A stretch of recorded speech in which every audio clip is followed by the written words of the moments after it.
মাথাভাঙ্গায় super speciality হাসপাতাল তৈরির দাবিতে বৃহস্পতিবার পথসভা করল মাথাভাঙ্গা সুপার স্পেশালিটি হাসপাতাল প্রস্তুত কমিটির সদস্যরা। সংগঠনের যুগ্ম সম্পাদক জীবন পোদ্দার জানান, কোচবিহারে মেডিকেল কলেজ রয়েছে। মাথাভাঙ্গার দূরত্ব বেশি থাকায় মাথাভাঙ্গা শহর, শীতলকুচি ও পার্শ্ববর্তী এলাকার বিপুল সংখ্যক মানুষ কোচবিহারে গিয়ে চিকিৎসা পরিষেবা সুবিধা নিতে পারছেন না। দীর্ঘ 2 বছর ধরে মাথাভাঙ্গা সুপার স্পেশালিটি হাসপাতাল তৈরির দাবিতে আন্দোলন করছেন। বিভিন্ন জায়গায় পথসভা করে এখন পর্যন্ত 17,000-এরও বেশি স্বাক্ষর সংগ্রহ করেছেন।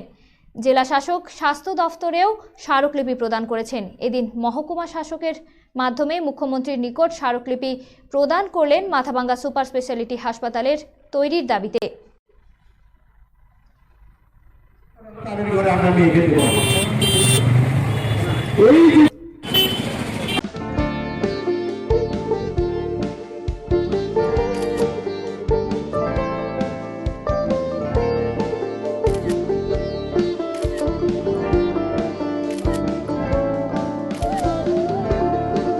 Kiara ma'am, shot ready.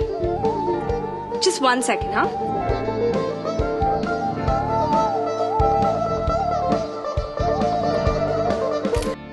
Simco Gold and Diamond, RRN Road, Old Post Office Para South, Cooch Behar.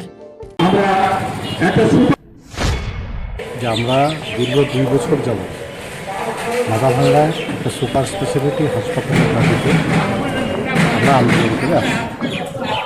ইতিমধ্যে আমরা মহকুমা দপ্তর,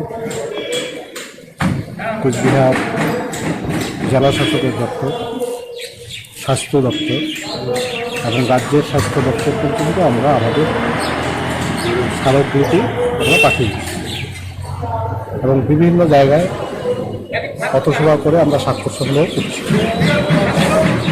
আজকে আমাদের এখানে পথসভার উদ্দেশ্য হচ্ছে এটাই যে আমরা মুখ্যমন্ত্রীকে এখন পর্যন্ত আমাদের স্মারকলিপি আমাদের পৌঁছানো যায়। আমরা আজকে এই পথসভা করে আমরা মুখ্যমন্ত্রীকে একটা স্মারকলিপি আমরা দিতে চাই SDO-এর মাধ্যমে, যার জন্য আজকে আমরা এই পথসভায় করেছি। আমরা চাই দ্রুততার সঙ্গে মাথাভাঙ্গায় এই সুপার স্পেশালিটি হাসপাতালটা হোক এবং আমরা তাদের জাত গেছে সুতরাং তাদের ঘরে আমরা নিয়ে গেছি।